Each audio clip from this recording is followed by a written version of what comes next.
అమ్మయ్య! రోహిణి కత్తి వచ్చేసింది. ఇంకా ఇల్లంతా చల్లబడినట్టే. పొద్దున్నే మా మామ డ్యూటీకి వెళ్ళేటప్పుడు చినుకులు పడ్డాయి. సర్లే ఇంక వర్షం పడిద్దేమో బట్టలు ఎందుకులే ఉతకడం ఆపేద్దాం, మళ్ళీ ఆరవు ఎందుకు వచ్చిందని చెప్పి ఆపేసా.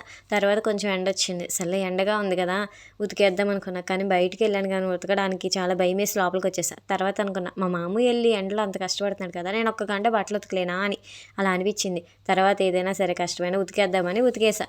తర్వాత బట్టలు కూడా ఎండలో ఆరేద్దామని బయటకు వచ్చా. ఈలోపు సర్రని ఎండ కాలిపోతుంది. చెప్పులు వేసుకోలేదు.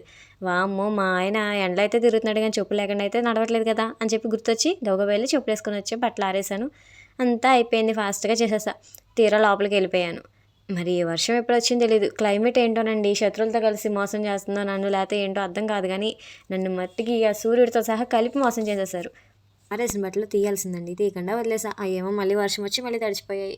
అందుకే అంటున్నా సూర్యుడు నన్ను మోసం చేశాడు అని. మళ్ళీ పొద్దున్న లేచి అవన్నీ గుంజుకొని మళ్ళీ ఆరేసుకోవాల్సి వచ్చింది, ఎందుకంటే వర్షం తడిచిపోయినాయి కదా అందుకని.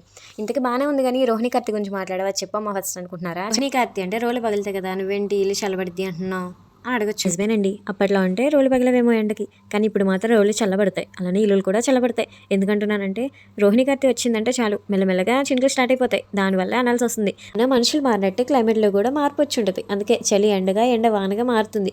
మీరేమంటారు మరి? సరే మళ్ళీ కలుద్దాం, ఉంటాను.